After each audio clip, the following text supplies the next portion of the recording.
My name is Sunny Zhang Mani. My student number is S0541040. Level is freshman. Speech title: Eduardo, Briceño. How to get better at the things you care about.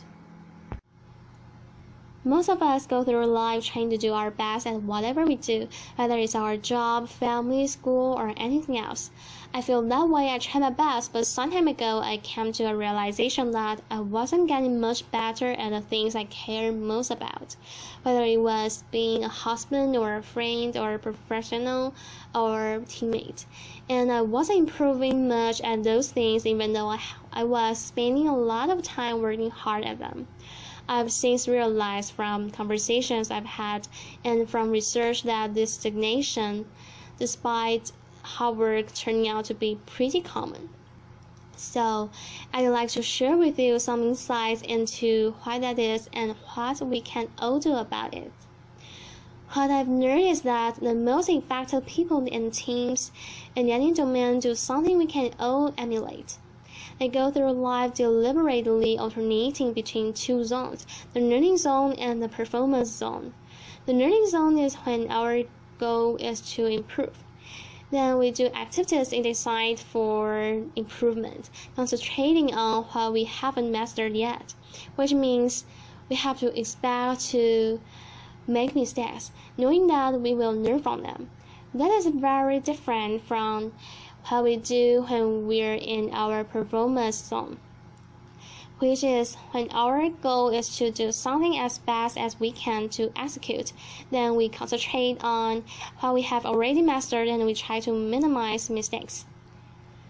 Both of these zones should be part of our lives, but being clear about when we want to be in each of them with what goal, focus, and expectations helps us better perform and better improve. The performance zone maximizes our immediate performance, while the learning zone maximizes our growth and our future performance. The reason many of us don't improve much despite our hard work is that we tend to spend almost all of our time in the performance zone. This hinders our growth and, ironically, over the long term, also our performance.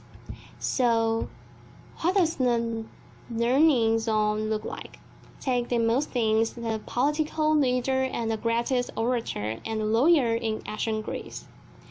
To become great, he didn't spend all his time just being an orator or a lawyer, which would be his performance zone, but instead he did activities designed for improvement. Of course, he studied a lot. He studied law and philosophy with guidance from mentors, but he also realized that being a lawyer involved persuading other people, so he also studied great speeches and acting. To get rid of an odd habit he had of involuntarily lifting his shoulder, he practiced his speeches in front of a mirror, and he suspended a sword from the ceiling so that if he raised his shoulder, it would hurt. Laughter.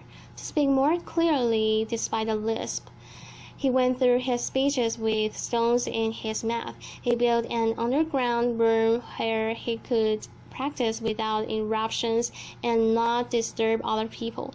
And since courts at the time were very noisy, he also practiced by the ocean, projecting his voice above the roar of the waves. His activities in the learning zone were very different from his activities in his performance zone. In the learning zone, he did what Dr. Anders Ericsson calls deliberate practice. This involves breaking down abilities into component skills. Being clear about what sub-skill we're working to improve, like keeping our shoulders down, giving full concentration to a high level of challenge outside our comfort zone, just beyond what we can currently do using frequent feedback with repetition and adjustment, and ideally engaging the guidance of a skilled coach, because activities designed for improvement are domain specific and great teachers and coaches know what those activities are and can also give us expert feedback. It is this type of practice in the learning zone which leads to substantial improvement, not just time on task performing. For example, research shows that after the first couple of years working in a profession, performance usually plateaus. This has been shown to be true in teaching, general medicine, nursing, and other fields, and it happens because once we think we have become good enough, adequate, then we stop spending time in the learning zone. We focus all our time on just doing our job, performing, which turns out not to be a great way to improve. But the people who continue to spend time in the learning zone do continue to always improve. The best salespeople at least once a week do activities with the goal of improvement. They read to extend their knowledge, consult with colleagues or domain experts, try out new strategies, solicit feedback, and reflect. The best chess players spend a lot of time not playing games of chess, which would be their performance zone, but trying to predict the moves grandmasters made and analyzing them. Each of us has probably spent many hours typing on a computer without getting faster.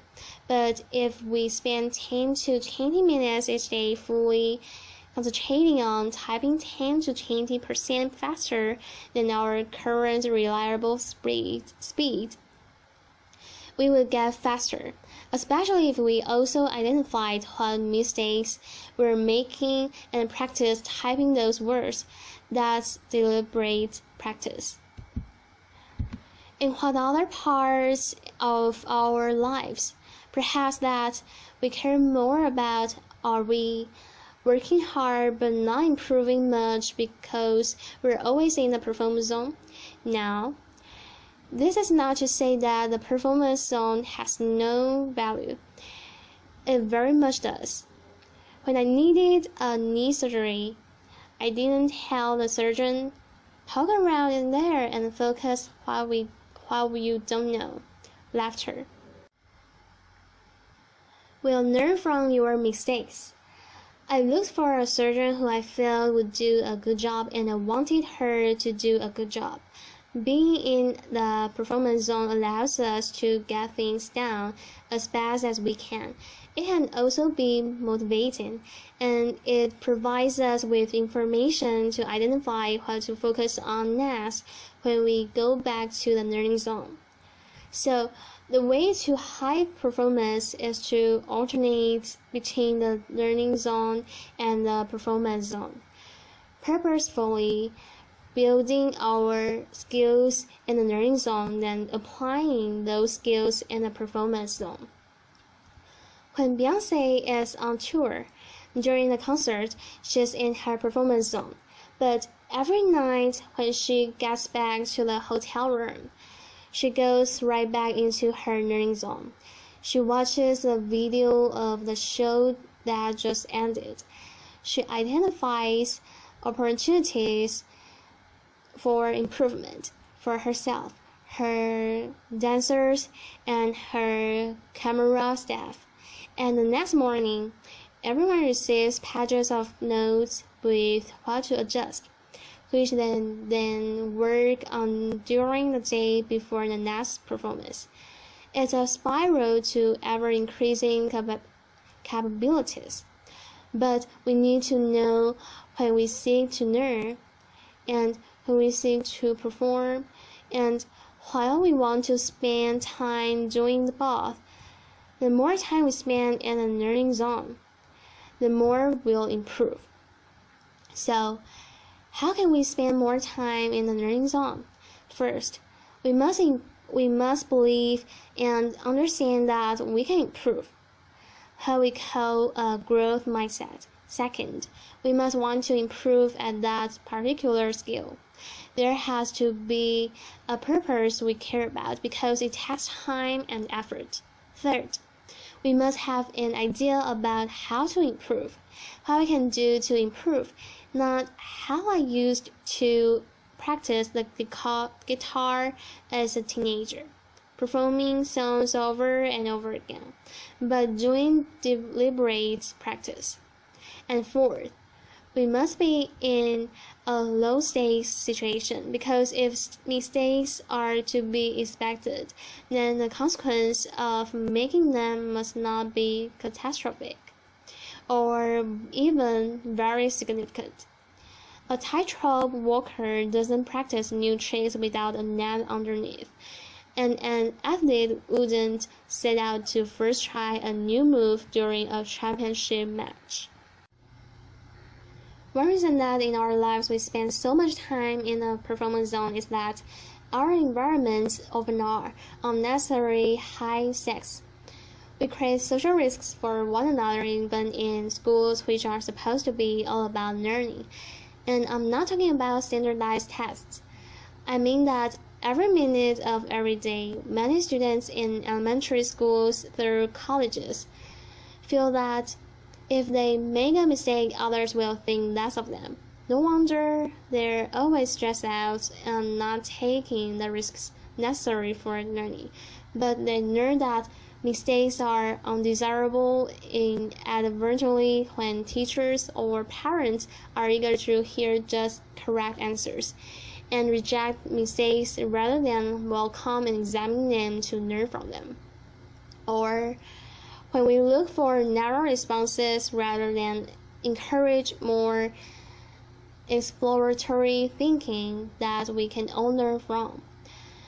When all homework or student work has a number or a letter on it and counts towards a final grade rather than being used for practice, mistakes, reading, and revision, we send a message that school is a performance zone.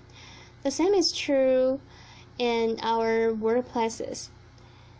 In the companies I consult with, I often see flawless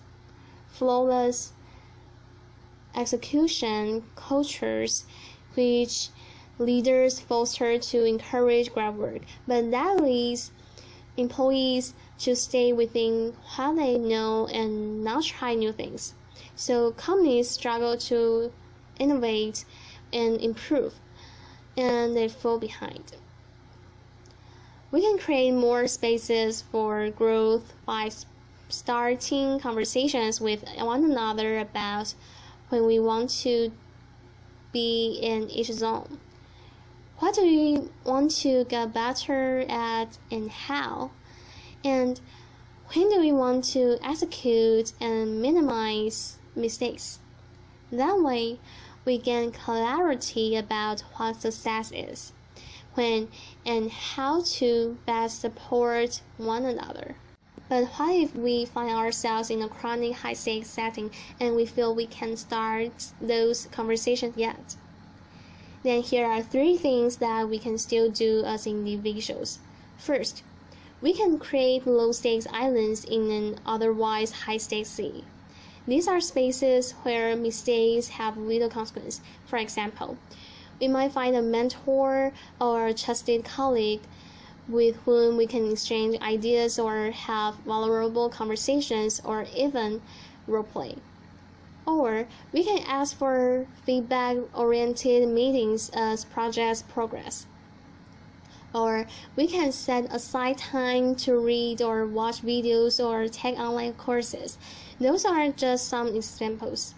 Second, we can execute and perform as we're expected, but then reflect on how we could do better next time like Beyonce does, and we can observe and emulate experts. The observation, reflection, and adjustment is a learning zone. And finally, We can lead and lower the stakes for others by sharing what we want to get better at, by asking questions about what we don't know, by soliciting feedback, and by sharing our mistakes and what we've learned from them, so that others can feel safe to do the same. Real confidence is about modeling ongoing learning. What if, instead of spending our lives doing, performing, we spend more time exploring, asking, listening, experimenting, reflecting, striving, and becoming? What if we each always had something we were working to improve? What if we created more low-stakes islands and waters? And what if we got clear within ourselves and with our teammates about when we seek to learn and when we seek to perform, so that our efforts can become more consequential, our improvement never ending, and our best even better? Thank you.